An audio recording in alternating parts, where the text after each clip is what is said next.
Good to have you, Martin. Nice to be here. For those of you interested in working as a photographer, we've got a very special treat today. We speak with Martin Mlaka. He is a professional unit stills photographer in the film industry, and he's going to tell us what it's like to work as a photographer in the film industry. It's Martin, beautiful. what on earth is a unit stills photographer? Like, give us a bit of a high-level overview. Well, there's a photographer always mixing up with the crew. Like he's the most, actually, he's the least desirable person on film set because you're the only person actually not contributing to the making of the film. What you're doing is you're taking care that you actually capture the process of it, and your work will be important in after the release or before the just release of the film, after the film is finished, for the posters, for the magazine publicity. So just roaming around, taking pictures of actors in the moment when they act, or behind the scenes of people doing their job. Right. Anywhere on the planet. So, I mean, in that sense, you're taking photos of every possible scenario, or what does that mean? Well, it depends. Like when you're working for a big studio, sometimes you have a cheat sheet of what they really want, what they are trying to capture, what they need for the scene. If it's TV series, they have requirements. In this episode, this is important for us. This is important for us. But if you work for a small film, smaller projects, short films, smaller indie projects, when there is maybe not even a publicist on board, then you have to decide what is important. And this is one of the biggest things as a stills photographer that you need to know, actually, like what all kind of different photos you need to get. And now also in which format, because usually you shoot landscape because of the landscape film, aspect ratio. But now with Instagram, with everything, you also need pictures there. And then it's better to take pictures in portrait. So you need to know like where and how the pictures that you're taking are being used. That's why then actually you don't overshoot, basically. Because otherwise you would just shoot everything, right? Like you would fascinating. Everything is fascinating, but all right. So in that sense, you are hired for a film or for a TV series, and there you are shooting behind the scenes. You are shooting photos which are going to be used for all kinds of media, whether it's social media, whether it's movie posters, banners, all kinds of things. Yeah, it can be like in a magazine. Even sometimes it can be in equipment for cameras magazine, like Ari, for example. When you capture behind the scenes of something, some crane that they are using, techno crane or something, or Ari and camera, and they can use those photos there. They will just, because they have deals with, like packages, camera packages with film production. So they know they are using Ari. So then they will contact the publicity or the production and ask them if they have any photos that they could use. That's really interesting. What made you go down this path? That's the important question, I guess, because I started photography like when I was very young, but I always loved films. I was a cruise ship photographer at start. Before that, I was taking photos in Greece, in Rhodes. I was a photographer there in hotels. I was capturing photos of people and then trying to sell them all the photos that I took the night before. That was a terrible job. It's the same with cruise ship photography. So cruise ship photographer, and I realized I don't like that kind of photography. It was more McDonald's style photography, and I wanted to try it. Like I said, I need to try and get into film industry.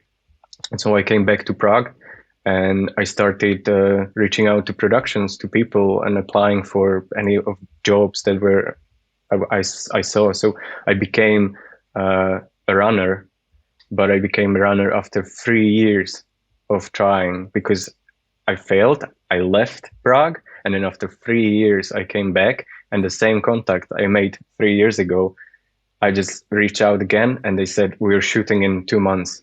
You were perfect timing. And and I got my first job as a runner. And then I was running for 1 year in different films, and started assisting directors and producers, which was excellent. So much knowledge. You learn how the film is put together, and this is what I really wanted. I wanted to learn more.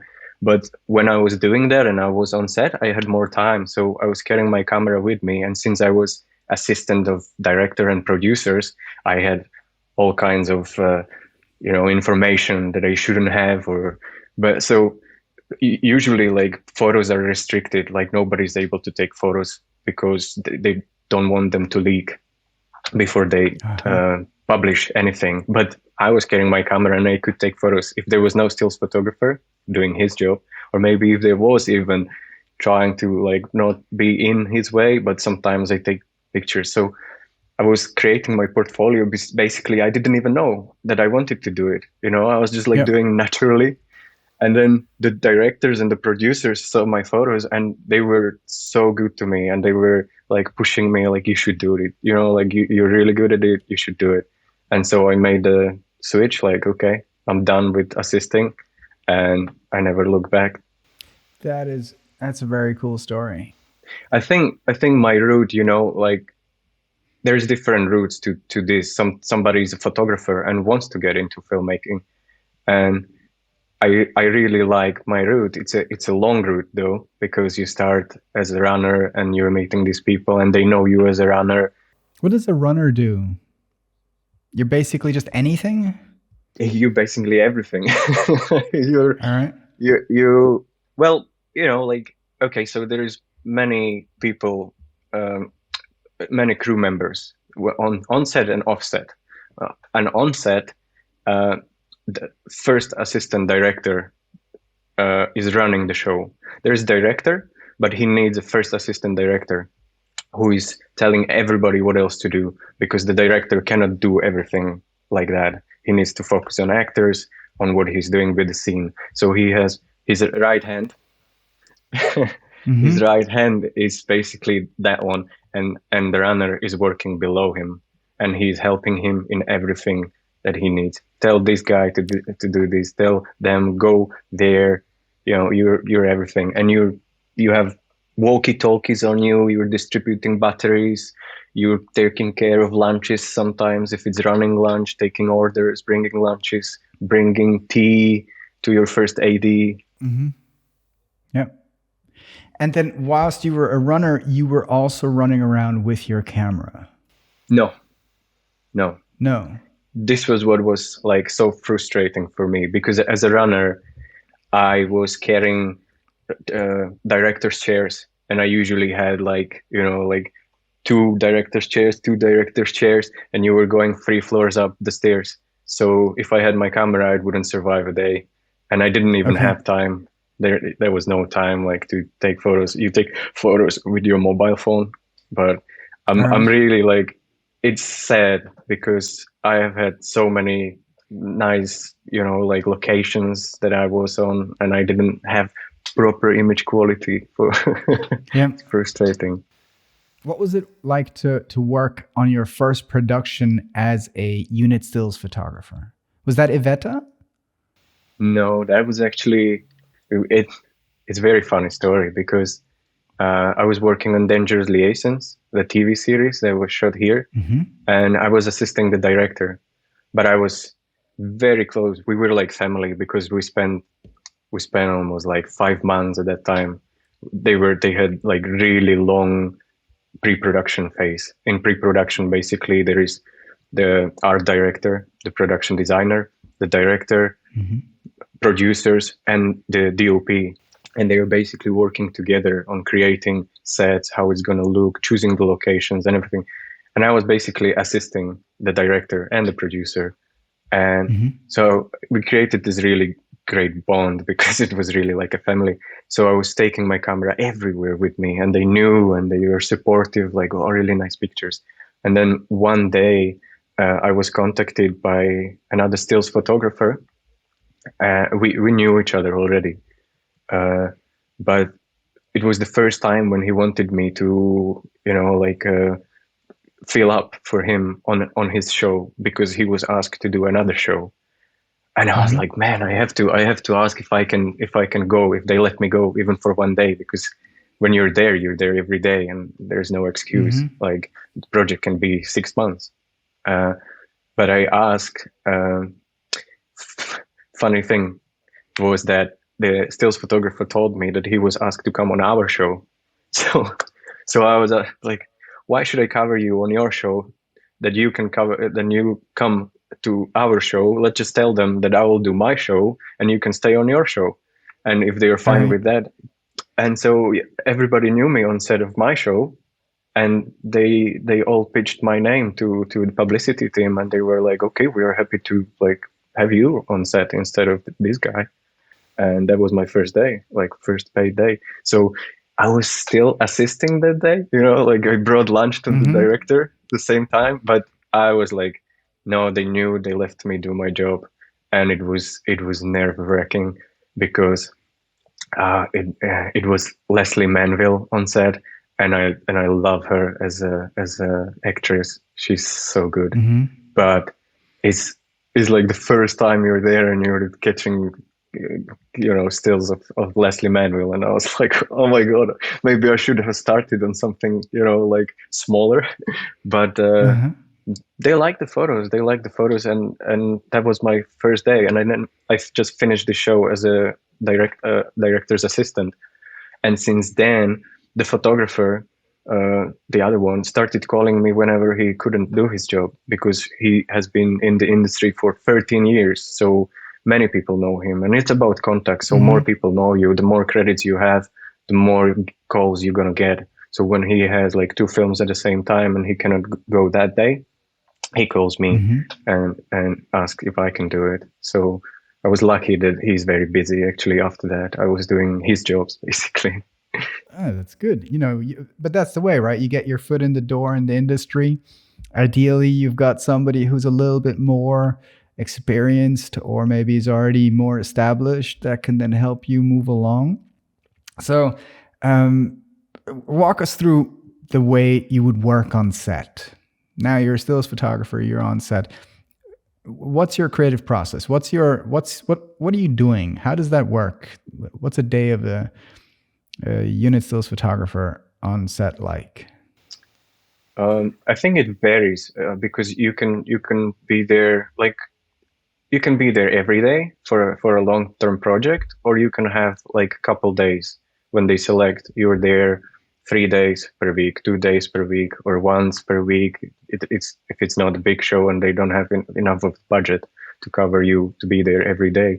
So it varies if you're there every day, and if not, if you. But just to start, like breakfast in the morning, you just arrive, maybe get tested for COVID, because it's still Yeah, like of it's course. still the productions, if they have to stop because of that, it's a big insurance claim, so they try to Mm-hmm. like catch it whenever they can. But I was just like, you have sides, and you know which scenes are happening for the day. You have sides, so you also know in the script like what is being shot. You can read those scenes, and you know Mm-hmm. like what is going to be done, and you can already like, okay, maybe you go check the location. You will see where you're shooting, so you check the location. Maybe you already know the beats in the story, because I think after time you realize that it's very important to deliver storytelling in your photos. Some, Mm-hmm. like you need to capture, basically you're capturing the essence of the film, like you're capturing iconic moments, and you're giving the feel. When you look at it still, you want to watch that film. And I have it. I don't know if you have it, but if I'm looking through Netflix and I'm looking on the images of cover photos, I'm like, Mm-hmm. does this look like my theme that I liked movies, kind of. Mm-hmm. So you kind of already like getting the gist of what you really want, but you just you just go in slightly like wider. I think at the beginning, like you're starting to warm up in the morning. Usually, what I do Hmm. is like just capture behind the scenes, some behind the scenes, just to get in a rhythm of taking pictures after what you've not been the other day, or maybe you had week without work, so you're just trying to slowly get in there. And also, when the cast comes, you're feeling the energy of the room. You're basically trying to guess who has had a bad day, who is the actor really camera shy? Do they Hmm. mind me being there? Because what you're trying to do is never stand in the eye line of the actor, and when they catch you, they may lose their focus, right? So Right. you have to feel in the way of how close you can get, and of course, the closer you are, the better the photos, probably. But slowly you Hmm. get the energy, and you basically you're just following the crew.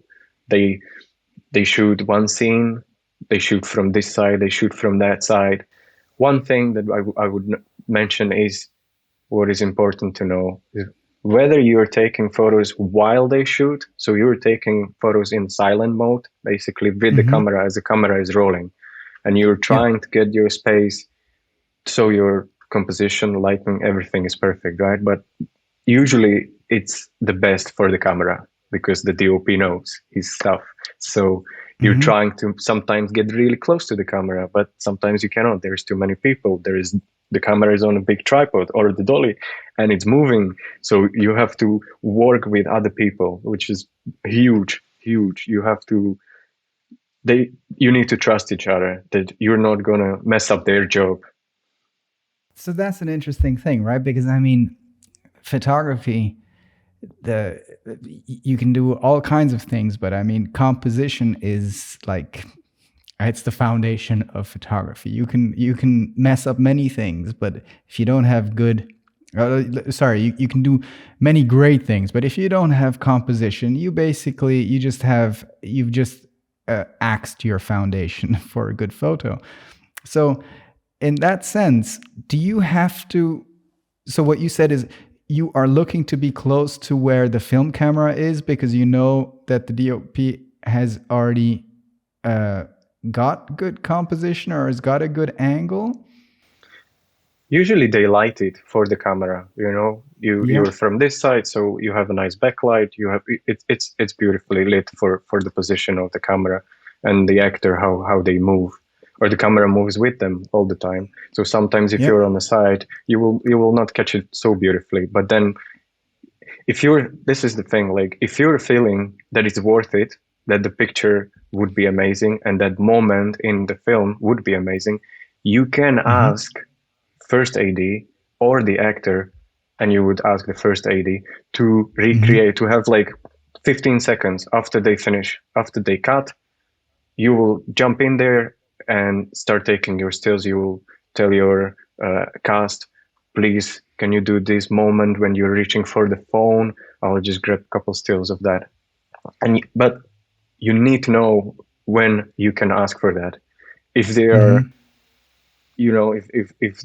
if they will go into overtime and they are late and they are missing their deadline for like the timings, Mm-hmm. and they are very stressed of it's like, is it worth it? Maybe you have one shot in a couple days, maybe you have one shot Mm-hmm. every day, different production, different styles, but you can ask for that. But also you have to know when is a good idea. So you are like a diplomat on like, Mm-hmm. how much can I get? And trying to get as much as you can, because if you're not feeling you're getting your stuff. But that also means like so whilst they're filming, while film is rolling, you're not moving around, right? Because you can't risk making sound, or do you move around? And the reason I ask, it seems like such a weird question, but I used to do wedding photography, right? So then Yeah. there's moments where he's like, okay, this is not the point in time where I'm going to be walking around and making noise or risk making noise or distract from the scene. So it's like, all right, you make a decision before. It's like, I'll be here, I'll wait for a moment, and then I know I've got like a minute where I can go from there to there, and then I can get two different angles, and I know I'm good. That's why I'm asking about movement whilst as a photographer, whilst you're actually whilst they're rolling. Is that something that is a big thing or not at all? Yeah, absolutely. I think it's like being a ninja, like you move with other people. So basically, when they are filming, there's a camera operator. Maybe in a corner there Hmm. is a focus puller, so he's pulling the focus up and down. And then next to the cameraman, there is also a boom, a guy with Hmm. the microphone. And so usually Yep. with the boom guy, you negotiate, or he needs to get closer. You move together, or I have a really good friend here, and I'm always talking to him like, just punch me whenever you need, and I need to step back and I don't see you. I usually see everything, but when I don't see you, Hmm. just punch me and I'll back off. And we have All this right. little dance, and he's like, no, don't worry, I'm used to it. Your colleague, he's always hiding behind me. And sometimes I found him over my shoulder and he was, like ducking in there, just trying to get his shot. And I'm just imagining, like these ninjas, you're like walking on your tiptoeing around because, yes, you cannot make sound because little squeak will get actors, Hmm. but sometimes you move because the camera moves. So you can move, Yep. but you're hiding. But you perfect point that maybe it's a sixth sense now that you kind of like camp in a location that can be good for your shot, and you will. Yep. So the actor is moving, and he will get to the point where you are. So not to move with him because that would be distracting. You know that you want the other point, that Hmm. part of the scene. So you're already standing there and just waiting for that one moment, and then you catch it. Yep.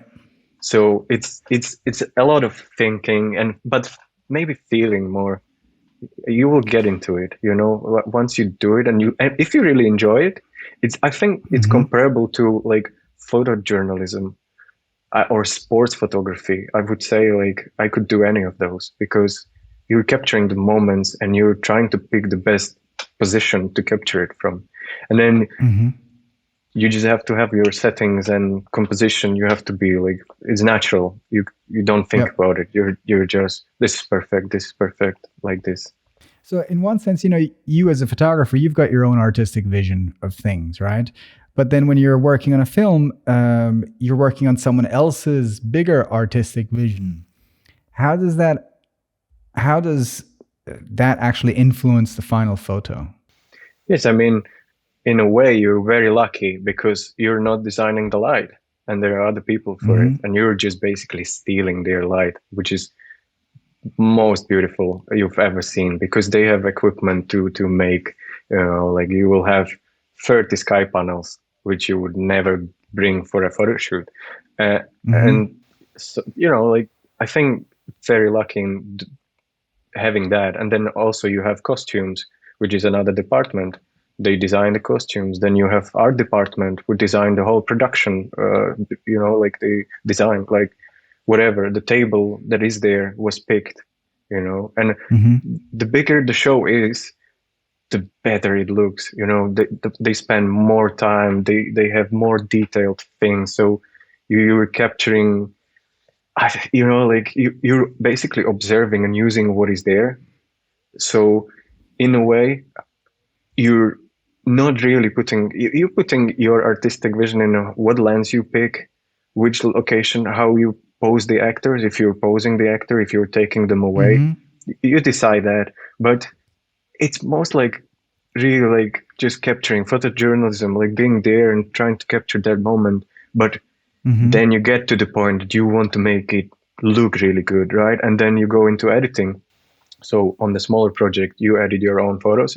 In large studios, what usually happens, you just upload the photos, and they have department. They use a photo lab that is basically Hmm. retouching, editing, color grading the photos. So you don't do that. But of course, you do your own color grade, maybe to show to somebody, to the director, these are my photos. So Hmm. this is, you were asking about the day of stills photographers. So the day you're just following them, you're shooting, hopefully not as much as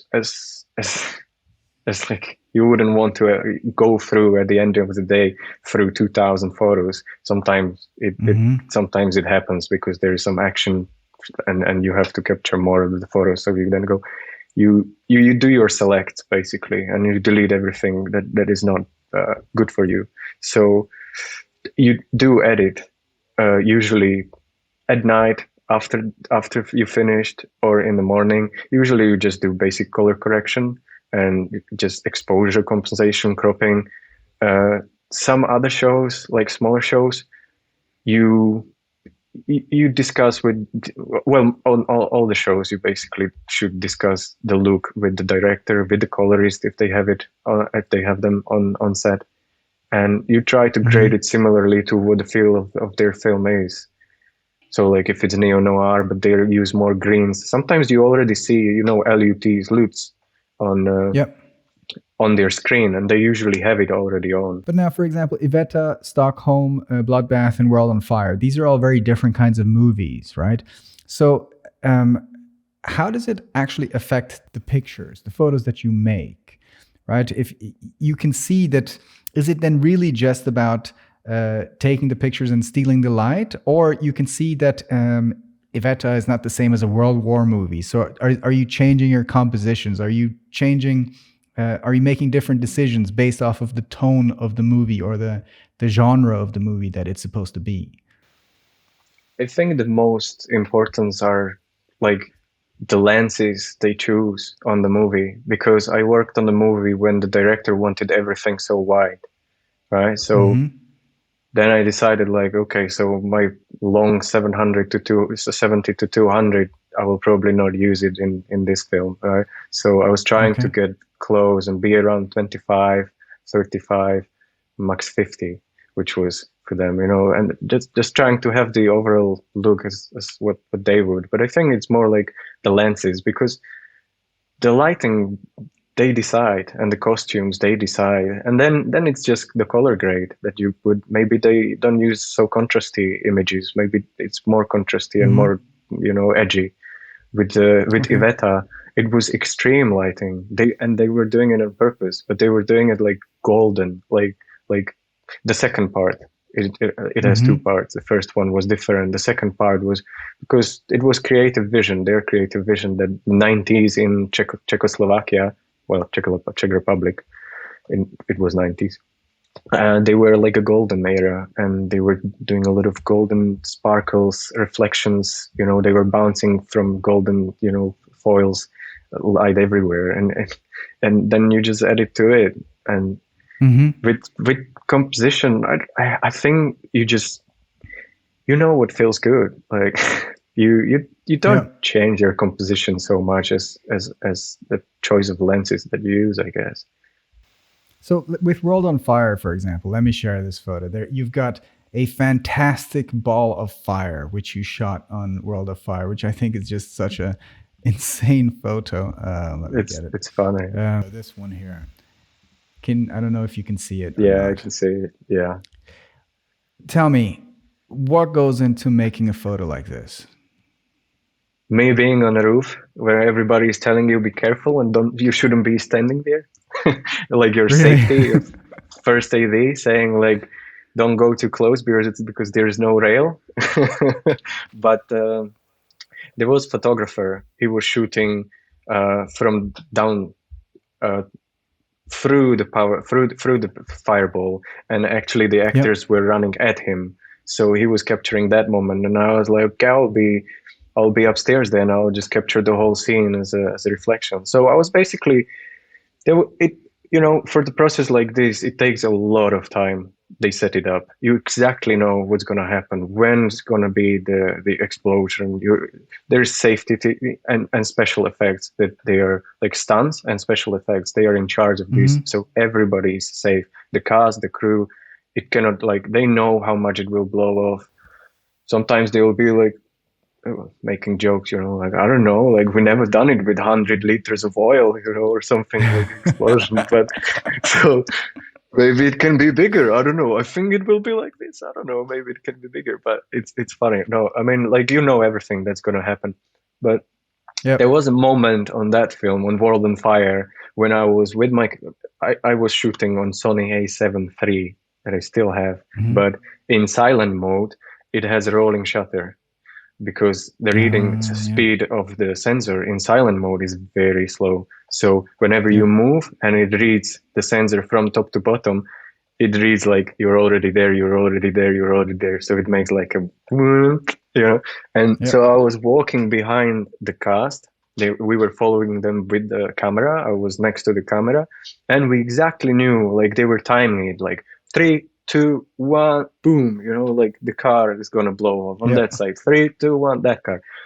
Man, I was checking my photos from that day, and I knew it's gonna blow up. But when the blow up happened, I slide my camera. I got so scared. I was so scared. Like it was so loud. I was expecting it, but it was so loud. It was so close. I was looking at my camera and my photos, and I held my shutter really. So I was taking consecutive photos, but I saw like my camera is going like really down. But I actually saw like in the corner that the explosion happened at that time. So it's like, man, you can be ready for anything, but you will still get scared. What other crazy stories have you got from set? Well, crazy stories, maybe crazy stories with some cast, but you don't really want to mention any of those. But you shouldn't. But usually you just have your own fun with people. Like there's always jokes because uh, you just want to find crew that you like and you stick to them and you start working together. But as a stills Hmm. photographer, this is what is interesting because you sometimes you get called for a couple days and then you go somewhere else, or it happens. So you meet so many people and so many are new. You came to set and you don't know anybody. It can happen, like, because I mean, film industry is relatively small industry now. Like people know each other, but there's more and more people coming in because the demand is so high for Netflix. TV series can shoot Hmm. anywhere from 100 days. And then if it's just one project, then you have like 4 or 5 more. So there's more and more crew. But I remember it was very good that I started as a runner because I got to work with like 3, 4, 5, 6 different crews around. And now when I come back as a stills photographer, I'm like, hey, like coming home, like you know Hmm. almost everybody there. Sometimes you don't, but Yep. after some time you're gonna meet them, and then it's just jokes around, like when you have fun with these people. All right. What's it like to work with actors and with crew to get your photo that you need? Um, I guess every actor is different. This is what you need to feel like what they are like. It happens like we had a. I was on a call with some famous photographers, unit stills photographers, and they were Hmm. saying uh, that very big actor didn't allow them at all. Like, and he also coming to the show, he already knew that that actor has a reputation like that. That he doesn't allow anybody during the while he shoots, like in the action, and then he's not very Hmm. keen also on setups because he's very conscious of photos. Sometimes it's very difficult. Like some people they don't even see the camera in their face, and some people they saw me, like, man, I just stuck out camera from behind the corner of the room and I had my display looking like, okay, am I getting what am I okay, and I shot a couple Hmm. of shots and hide, and then I'm checking and I zoom in on the actor and they were talking between each other, not even I wasn't even in the eyesight, but that guy saw my camera and he looked directly into the lens in like 20 meters away, and I was like, Yep. whoa, he knows I was there, but I Hmm. disappeared quickly, and then different types, and you need to know who's who, I guess. You will find out who's Hmm. who. You will find out. But sometimes Yep. they're very nice. Like, they're very nice. In Iveta, the first in the first series, they didn't know me so much, and then when they get to know you in the second one, I asked the main actress, and she's like, absolutely, yes, I will do this for you, like for the photos, just for the Hmm. photos. And she was absolutely amazing. Is film different to TV? Mm, not so much in the way of shooting. It's just longer. Mm, Hmm. maybe there's more stress because in TV series, you basically the script can change. Um, Yep. Actors have a lot. of dialogues to learn. And sometimes I worked on a show as a runner, but we had new scripts coming in the morning of the thing that we were shooting Oh, during that really? day, which was terrible. Like, it was terrible. And the show was 109 days, as I said. Like, I was working 109 days, and we shot 8 episodes, I think. And that's crazy. And then you have film, and it's like 50 days, some smaller 30 days, some bigger 80 days, 70 days of shoot. And you have script is set, they know their locations. If there's always something that goes wrong, and there are producers trying with the director and creative team trying to solve these problems as they go, so they need to adapt and change. It's so fast Mm-hmm. paced, man. It's so fast paced. So, like, what is 1 minute or 1 second of your time? You're trying to interrupt them for that limited time they have. We shoot, for example, Mm-hmm. 10 hours per day with half an hour break, or we shoot 12 hours per day with 1 hour for lunch break. And that's the day. Mm-hmm. The more they go into overtime. It costs more. So Mm-hmm. you have to be aware that basically it's very expensive days. Some days can cost, like, I don't know, like the house that, I don't know, you want to buy. Yep. I don't know. All right. What's it like though? So, for example, if you are doing photography to earn your money, right? One Mm, thing that some persons who they started into photography because it was a passion and it's what they enjoy doing, and then they decide, okay, you know what, I enjoy doing it, so let me also pursue it as my career. And then what they realize maybe 3 4 years into it, that you consistently have to deliver, you consistently have to do this, and it's no longer so much about creativity as it is now, or it is still, but there's actually a new factor that is driving your photography, and that is you have to deliver. Whether you want to be creative or not, you have to deliver because you have to earn. Does that come into play at all, or does that play a role for you as a unit stills photographer? in the unit stills, it's I think it's very simpler to that. Your main, uh, like, the biggest problem or dilemma is how to get another job. Not that you're kind of like, I don't know, like disappointed or depressed by doing the photos every day. It can, I think, if you have a longer project, it can get tiring because it's very, very exhausting. If you're on set 12 hours, then you go home, then you edit, and then you're feeling like, if maybe you're not getting what you want, maybe then you start doing like, am I good enough? Why am I not getting shots that I like? Um, but you know, every day is a new day, and especially on a film Mm-hmm. set, even when you get angry at somebody or somebody else gets angry at you, the next day, likely that you will go talk to them and they will say, "Man, forget it." I mean, like, we were all, like, Mm-hmm. it's so no, because schedule, you don't, like, you have schedule there. When you work for yourself, you have to make your own deadlines. This is my project. This is what I want to Mm-hmm. shoot, and you have to motivate yourself to actually call these people, arrange these, whatever. When you're shooting on units as a unit stills photographer, you landed a project, and you should be happy that you have a job, no matter what it is. Mm-hmm. Like, smaller, bigger, well paid, smaller paid, like, you will get there. Or maybe it's not the favorite film of yours. Like, everybody wants to shoot their favorite movies, right? Everybody wants to work on big films. Like, that's why we want to work on, be part of these great films. But yes, I mean, you start small and then you just work your way up. What's your movie? What's your favorite? What's the movie that? What's the movie for Oh my Martin? god. Oh my god. I would love to work with Paul Thomas Anderson.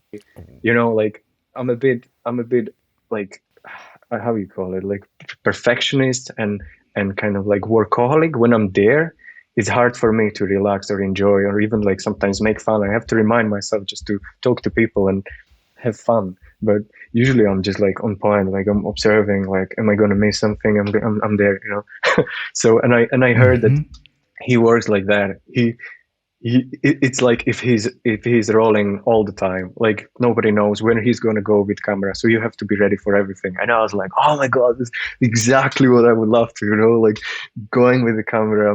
It's like a dance with the crew, and you watch each other, and also just like because of the actors and the stories that he's doing for me is like, oh my god, yes, that's my favorite. What's one of his movies that you like? Oh, that's one that I would wish I would have been able to work on. The Master. Oh my goodness! It was shot on 75 millimeter. Yes. Oh Yeah, my goodness! The the and color the in color. that movie. Yes, Oh, one of my favorites. yeah, Yes. my probably favorite. Yeah.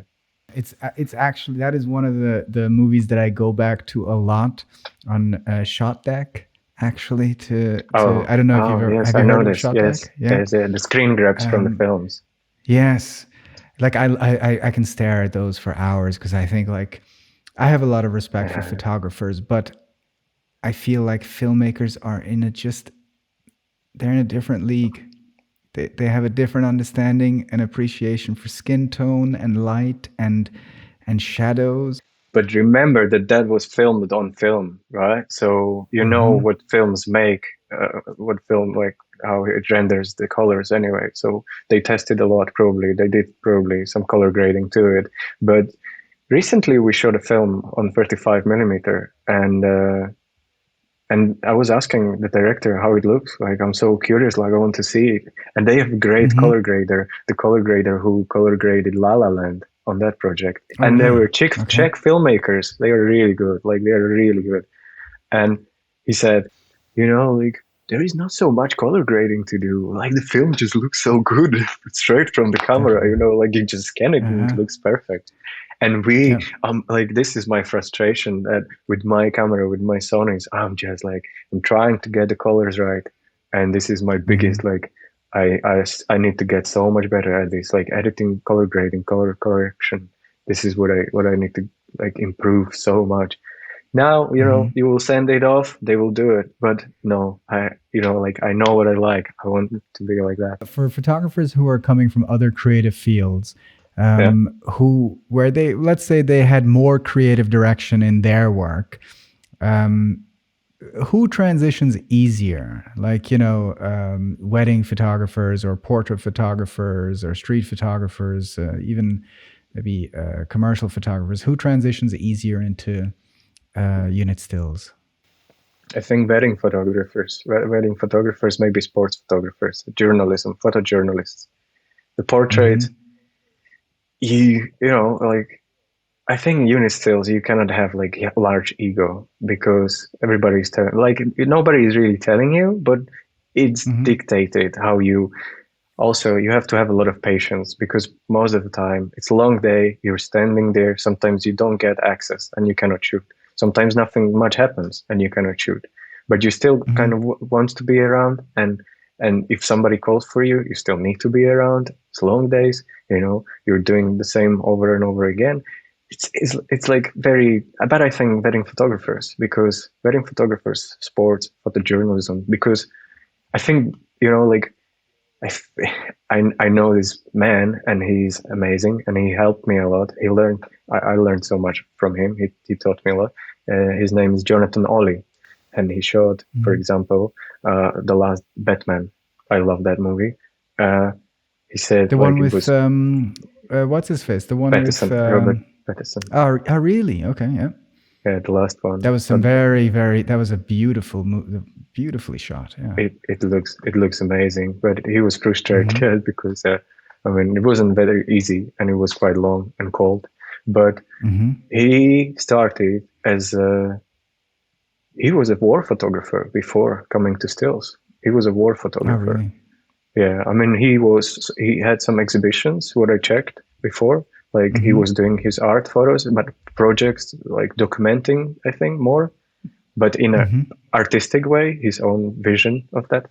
And then yeah, he was a war photographer, and then his friend or somebody was shooting a film, and they called him, it was his friend director or something. He gave him the break. Like uh, there is another Hopper Stone, like the founder of the Society of Unistills. Basically, you can Google it Hmm. up. It's like a society for Unistills that they take you in. You have to apply, and you're in a part of like really talented people. But he also was a photojournalist, I think, at the beginning. The funny thing, many times I heard them saying that the publicists from big companies, like big studios, they didn't want them on set because they actually said like, you're a war photographer, like you have no idea about filmmaking. Like, and it's like, like I was in war. How much more difficult can film industry be? Or like that. Uh-huh. That's funny. That's a good Yep. point. But yeah, war photographers, photojournalists, and wedding photographers. Because like you're there the whole day. You're when you're during the wedding, you observe. You have your moments. You know which moments to capture. And it might be really the closest to unit stills, but you have the same scene again and again and again. It's like you're doing the same Hmm. scene. And Yeah. that's, to be honest, why I stopped wedding photography as well, is because I at know. one point it was like after about 5 years of doing it, I felt after the fifth year, I felt I had to stop because I was bored, and I was bored because I knew exactly what was going to happen. And if you listen to the father give a speech, or if you listen to the pastor say whatever he's going to say, you can predict that.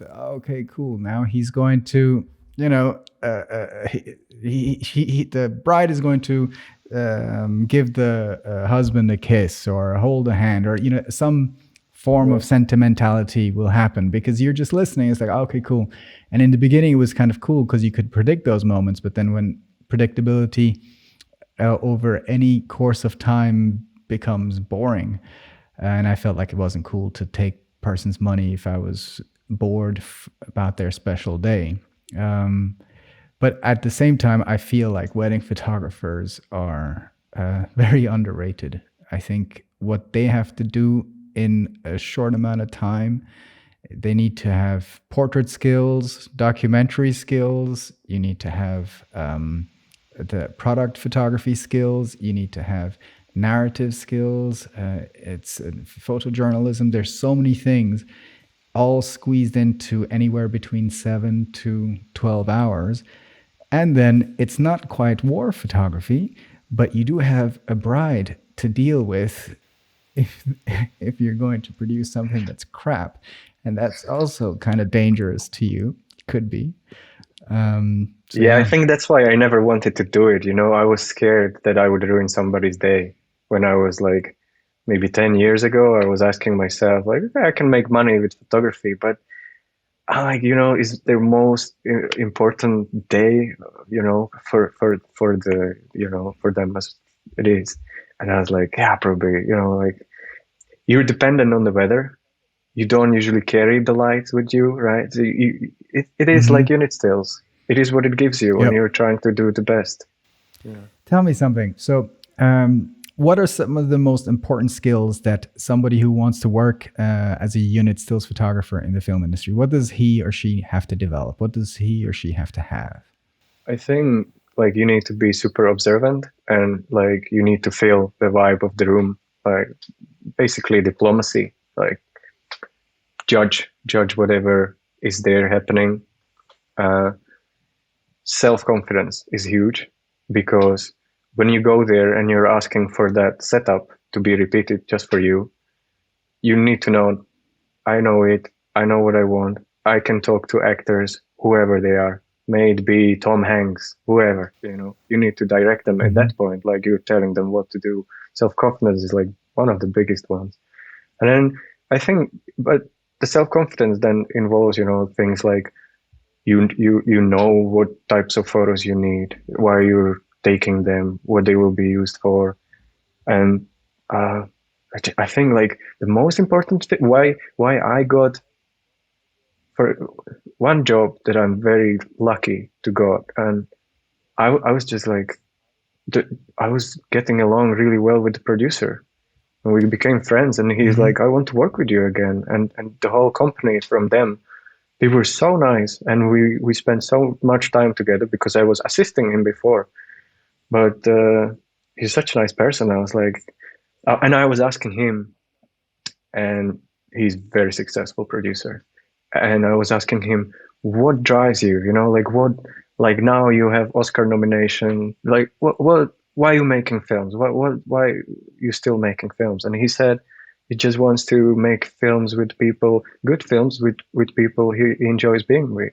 You know, like you're spending your Hmm. time on film set, but so he just wants to be surrounded with good and positive people. He doesn't want bad people around. So sticking, you know, like this is so good. Like you need to be a nice person, otherwise they don't call you next time. You know, like if you Yeah. you're grumpy and if you're negative, always saying like, oh my god, I didn't get my shot, you know, move or something. Like, Hmm. no, you just have to be very humble and yeah, no ego actually, observant. I think being likable is one of the most underrated skills that any person has for any endeavor. To be honest, what about gear? Let's spend a moment on gear. How important is gear choice for unit stills photographers? I Glass is very important. I wouldn't, you know, like I Hmm. would not say no, but it depends. Like, you know, like when you're starting and you would say, I'm gonna invest 15,000 euros into two camera bodies, set of lenses, and you know, I'm gonna be great because I have this equipment. Yeah, no, not really. You know, I have to mention that I did course, unit stills course. There's thing like that, and it's taught by great stills photographer Nicola Dav, and she was taking Hmm. stills on James Bond, No Time to Die, for example. I like this. Yep. And well, she was saying there that like, no, I mean like if you're just starting out and you want to get your feet in, doesn't matter. You even can use your iPhone, new iPhone, but of course you are on a level of short films. All right. So on a short film, doesn't really matter. Equipment doesn't really matter. You have to train yourself what makes a good still. When you understand what makes a good still, you can, as the level of production increases, you Hmm. will invest more and more into your equipment. For me, the most one of the most important things is just the fast readout speed of the sensor, because you will shoot like 100% silent, 100%. Hmm. And so now Yep. when I shoot somewhere, I have to shoot silent, even outside or some when I shoot for myself. I have it on silent all the time because I'm not used to hearing the click anymore. You know, like even when it is like a click, like Yep. you know. But no, Hmm. no. So no, you can when you're starting out, even if you don't have silent mode on the camera, for example, you don't shoot during the takes because you would interrupt the sound. But then you will say, if Hmm. it's a short film or if it's a smaller film, you will say, when you're going into the production, you will tell them, look, I can take pictures. I don't have this camera that takes silent pictures very well. So I will, whenever you finish, I will ask for a setup and I take my stills. And you can do it the whole show, even without silent shutter when you're starting. When you're on big production, Yep. no, not really. They will not stop for you so many times. So you will have to invest in a camera that shoots. Sometimes you can even have slow readout speed and you make sure that you're steady, but you will have problems with some people running or if it's action of you're moving. So What about lenses? You said good glass. Are you shooting primes or zooms? I shoot mostly primes. My favorite is it was a huge investment, but it's like my main lens. It's 50 mil 1.2 from Sony. It was extremely expensive, Mm. and I was like, but it's such a beautiful glass for me. It is like when I started, I was using manual focus lenses, but it was when I was still assisting the producers and directors, and I wasn't Hmm. confident to become unit stills because I was missing a lot of shots. It wasn't in focus, and I was like depressed, Hmm. and I knew that I would have to invest into lenses to get to that position. So then, yes, I invest and I bought some couple lenses. I shoot I shoot with two cameras. Some people shoot with one camera and they use zooms. I like my primes, so Hmm. I shoot with like maybe on one camera you have wide angle, and then the other one could be 50 or 70 to 200. I have one zoom, which is 70 to 200, because when you're further away and you want to punch in, there's no space. You can punch in through with that lens. That's that's exactly how I used to shoot my weddings. Is I also had Yeah. two camera bodies. On one of them, the 35 millimeter 1.4 basically was glued on. It never got taken off the camera, and then the other one had most of the time had an 85 1.2, and that was it. I had another 135 which had like in a bag that was then attached kind of almost like a gun, like this weird thing that I attached to my belt. And there's just a 135 f2 in there. And then I would have a bag in my car or somewhere safe with a 50 mil and then maybe a macro lens or whatever else, so that I had them if I needed it. But otherwise, it was just always 35 mil, the 85 on the other camera, and then the 135 on me, and that was basically it. And then that was enough. I always liked the fact to have. I like the idea of primes because you really have to. I think primes don't make lazy photographers. I think they really push you because there's going to be certain shots that you're going to miss, and but although you miss that shot, you have the benefit of it's going to push you to try and figure out another way to solve that problem. That's what I really like, and of course, fast apertures. Yes, absolutely. I have the same. I have like a bag or whatever it is, like the case that Sony gives you. I have it on my belt Hmm. and I have it attached. Now I'm like researching more systems. There is like a belt system from Think Tank or somebody. I think I will go for that, because in the winter, when you have a coat on, uh, it struggles to cover you because it's on your belt, Hmm. the bag is on Yep. your belt. So yes, two cameras with lenses, and then one lens you have which you're switching. I have it like that. But also in a bag I have 35 and 85 still. 85 All right. is with the fast apertures. To other photographers who are listening and they're interested in pursuing a similar career, what should their first steps be to get into this industry? If you're not already working in film industry, starting with short films, with anything. Even, you know what was funny? When I was doing this course with Nicola, there were people who were not doing it. Like they have never set their foot on film set. And her advice was shoot with friends, whatever, make it look like you were shooting a film, but like fake it, like set up your scene Hmm. at home with your friends in a car, something, but you will learn telling the story through the still. Who is this? You get like, Hmm. who is this guy? What is it about? You don't even have to go on a film set, and you can create fantastic portfolio. You can fool people. Then they will check the IMDb, and then they will see that you haven't been anywhere. But you will have fantastic portfolio, which will get you there Yeah. probably on some short film, or maybe even like smaller feature film. And since then you need to get experience on film set, because there is different people and they have jobs to do, and there is like film Yep. etiquette.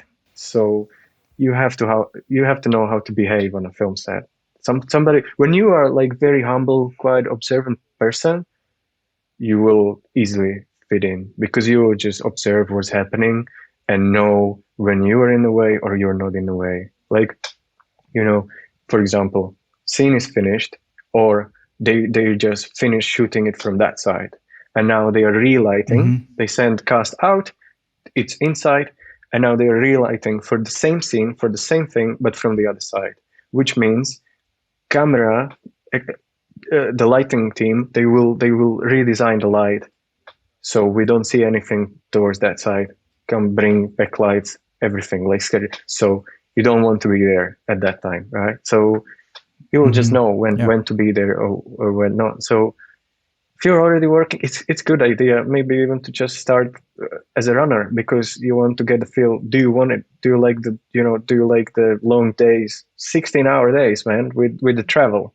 travel 1 hour, be Hmm. there 12 hours, come home 1 hour, travel back 14 hours, and then if you're stills, then you just download, select, basic edit, which you may be doing in the morning at the breakfast, but it's long days. It's very exhausting, and Hmm.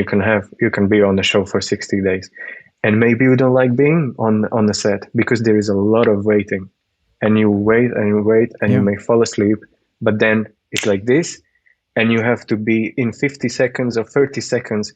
You need to like get these shots. Like it's so chaotic, but I love it. Yeah.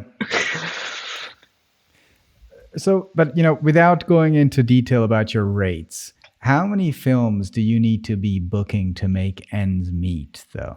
Like, I'm guessing it's a tough You industry. see. No, that's a very good question, and also, yeah, I wanted to talk about that because I am in Czech Republic, and I work on foreign films that come here to shoot.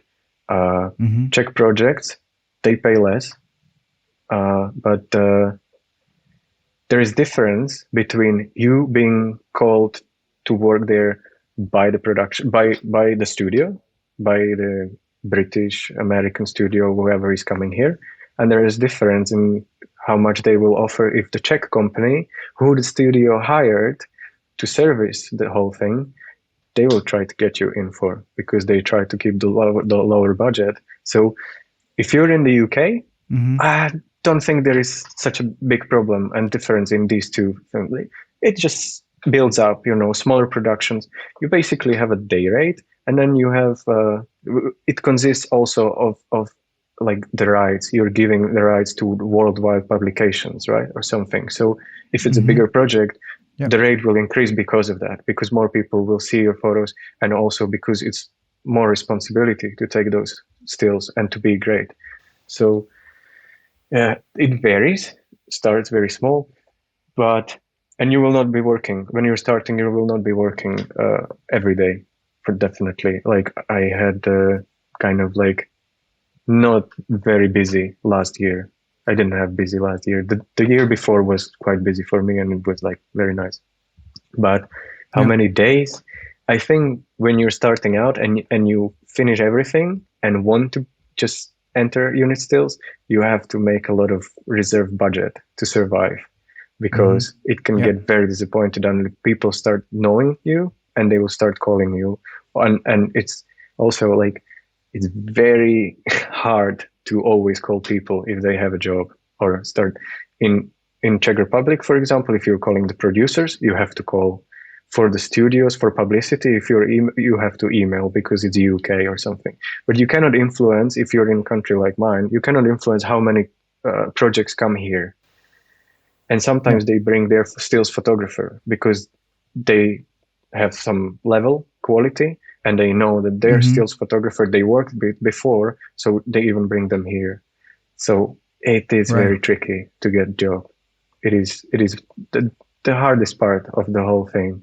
Once you start drawing jobs, I think yes, you can live off that very well, Hmm. but it's very hard, and you have to believe that you will get another job. There can be a long time without a job between jobs.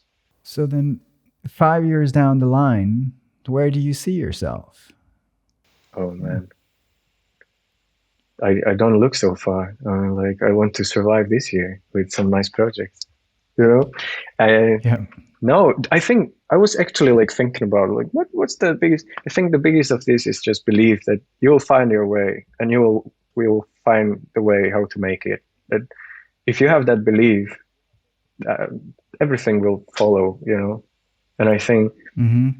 one important thing is which may sometimes when somebody is starting out and he is a photographer and he's portrait photographer, he's booking his date to shoot with models, or maybe even they have editorials or something with unit stills. And Hmm. especially like when you are called by somebody like me, when I have a colleague and he cannot do the job, and he's calling me, can you do this because these two dates switch a lot, because we the production cannot do this day, so they exchange the dates, and then he will say, oh, but I'm booked Hmm. already, so he will give me the date. But that means it's always this FOMO that I cannot book this one day maybe or one week because maybe somebody will hire me for the entire film, you know. And if I already tell them that I Hmm. already have 1 week shot, they will say, okay, well, we need somebody who can be there the whole time. So this is Yeah. also very tricky with if you have weddings scheduled, even if it's Yeah. during Yeah. the weekends, it's very hard because you can be called to some amazing job and you will cancel the Hmm. wedding. It's very Yeah. tricky with these. So, one final question. What is it like to see your work on a billboard? I will say you have to be careful when you drive because you may crash or exceed the speed limit. Who knows? I shouldn't be taking photos while I'm driving, but many more people send me similar photos, and my family in my country sent me photos when my mom was posing next to the billboard as well. So it was in two countries, and I was like, "Oh my god, you know, that's amazing."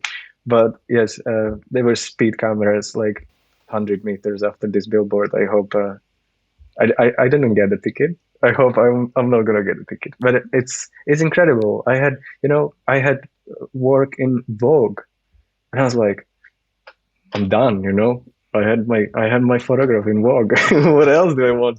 Uh-huh. And uh, that was the Dangerous Liaisons one in Vogue because of the costumes. So I was very lucky to work on that project as well because That's this one such here, right? beautiful, yeah, such you know beautiful costumes. And yeah, that was in And was Vogue. this the photo that was in Vogue? Yeah, yeah. Imagine like I just sent them a couple photos, and it was like I sent them a couple extra photos because I was working on this whole show and I had so many stills, Mm-hmm. but I was originally hired just for that one day. If you remember, I was telling you to cover for the other photographer. Yep. So I Yep. did only one day on that show, and this photo is not from that day. But I had so many more, Right. and I was like, look, I'm just gonna do selection, and I'm just gonna like I don't want extra anything. Like I don't want to get paid more. I just want to send it. If you're gonna use it, it's perfect for me because otherwise I cannot use this photo. Nobody would be able, to see this because it wasn't published already. Photos get through, especially on this level studio, they go through like approvals from the cast. So they have like a kill rate of some 50% photos they can like, oh, I don't want that photo to be published because how I look, or I don't like it, or it doesn't feel good. So it's Mm-hmm. very difficult to sometimes get your favorite pictures uh, published Mm-hmm. because somebody didn't like it or something, and then you will never see it. This is like, This oh my one god, I love it, is also fantastic. man. Sophie, I was there one day. I was there one day on this. They came for 5 days. There was another colleague of mine who said, I cannot do all the days.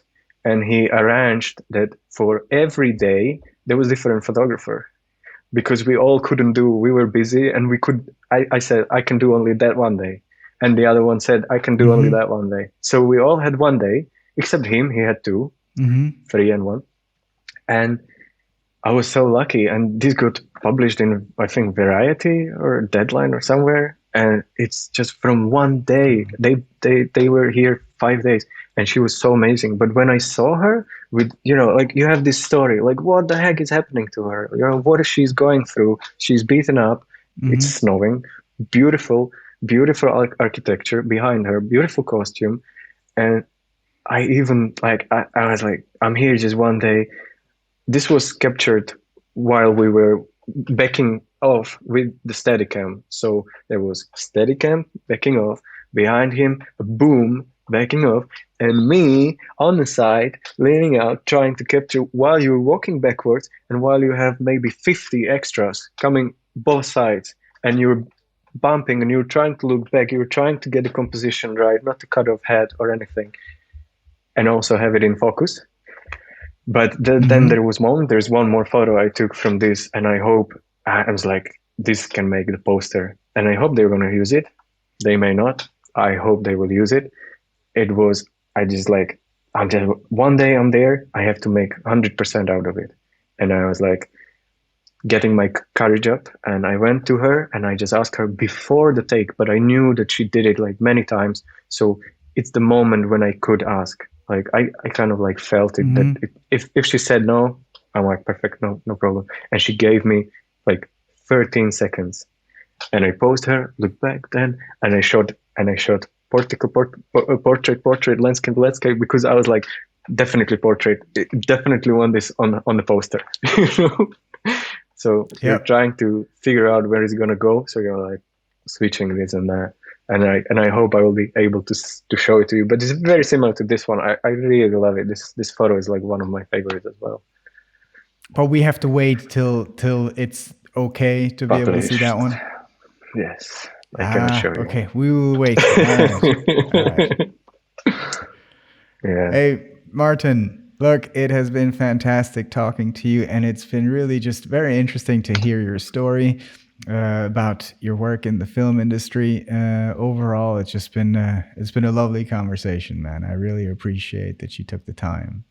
Well, thank you. It's like I can listen to you all the time. Your videos are just your way of looking at things, asking the right question, your curiosity. It's amazing. I really love what you're doing. So very happy to be here and given the chance to speak with everybody here. Of course. Thank you very much, my friend. Cool. I will talk to Thanks. you again soon, and thank you everyone for listening. Have a fantastic day.